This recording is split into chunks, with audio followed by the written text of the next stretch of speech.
Vande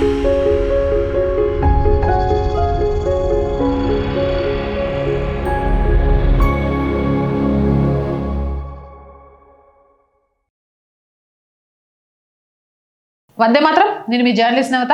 welcome to R voice. The Kerala stories 2 అత్యంత సంచలనం రేపుతున్న cinema. యువతులు ప్రేమ పేరుతో మోసపోయి వివాహం చేసుకున్న తర్వాత ఎలా మత మార్పిళ్ల ఒత్తిడిని ఎదుర్కొంటున్నారో అందులో చూపించారు. అయితే ఈ సినిమా లవ్ జిహాద్ అనేది ఇప్పుడు ఎన్నికల్లో తీవ్ర ప్రభావమే చూపిస్తోందట. ఎన్నికల అంశంగా కూడా మారిపోయిందట. కేరళ వీధుల్లో కానీ రాజకీయ సభల్లో కానీ ది కేరళ స్టోరీపై బహిరంగ చర్చ పెద్దగా జరగనప్పటికీ దాని ప్రభావం మాత్రం కనిపిస్తోందని అంటున్నారు. హిందువులు క్రైస్తవులు ఇద్దరూ ప్రభావితులయ్యారని ప్రజలు తరచుగా గుసగుసలాడుతున్నారన్నారు. మత మార్పిడులు జరుగుతున్నాయని ఆరోపించే సంస్థలు, వ్యక్తుల స్వభావాలు, కథలు వేర్వేరుగా ఉండవచ్చు, కానీ ఇలాంటి సంఘటనలు అసాధారణం కాదని వాదిస్తున్నారు. దీనిపై centre for public policy research director doctor Dhanuraj మాట్లాడుతూ ది కేరళ స్టోరీ ఒక ఎన్నికల అంశంగా మారిందని తెలిపారు. ఇది ఇండ్లలో చర్చానీయాంశం అవుతుంది, కానీ ఓటింగ్ ని ప్రభావితం చేస్తుందో లేదో చెప్పడం కష్టం.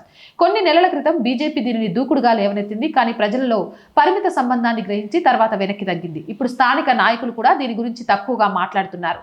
రాష్ట్ర అధ్యక్షుడు రాజీవ్ చంద్రశేఖర్ దీనికి దూరంగా ఉన్నారు అని ఆయన వివరించారు. మత మార్పిడులకు సంబంధించిన ఆందోళనలు 10 నుంచి 12 జిల్లాల్లో నమోదవుతున్నాయని, ఉత్తర మధ్య కేరళలోని 6 జిల్లాలు ఎక్కువగా ప్రభావితమయ్యాయని, ఇవి రెండు కలిసి సుమారు 70 అసెంబ్లీ స్థానాలకు ప్రాతినిధ్యం వహిస్తున్నాయని ఆయన తెలిపారు. ఇక క్రైస్తవ సమాజం కూడా ప్రభావితమైందా అనే అంశంలోకి వస్తే ఈ సినిమాతో క్రైస్తవ సమాజం కూడా ప్రభావితమైందని తెలుస్తోంది.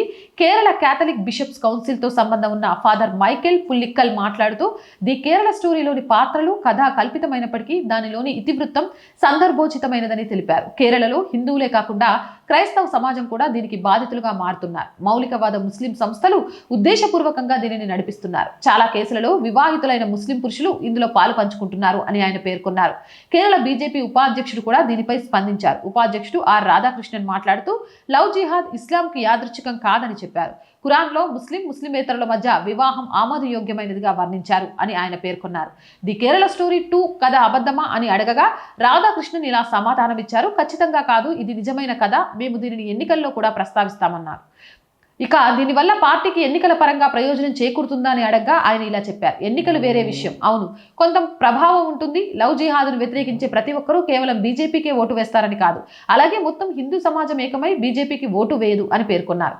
అయితే సిపిఎం, కాంగ్రెస్ దీనిని కాస్త లైట్ గా తీసుకుంటున్నా వారికి కూడా ఈ సినిమా భయం పట్టుకుంటుందట. ఇక కేరళలో ఒక కళాశాల కార్యక్రమానికి హాజరైన రాహుల్ గాంధీని రాష్ట్ర ప్రతిష్టకు దెబ్బతీస్తున్నాయనే ఆరోపణలు ఎదుర్కొంటున్న ది కేరళ స్టోరీ 2 వంటి కథనాలు, చిత్రాలను ఎలా చూడాలని ఒక విద్యార్థి ప్రశ్నించాడు. దానికి రాహుల్ థియేటర్లు ఖాళీగా ఉండడం శుభవార్త, దానిని ఎవరు చూడటం లేదని బదులిచ్చారు.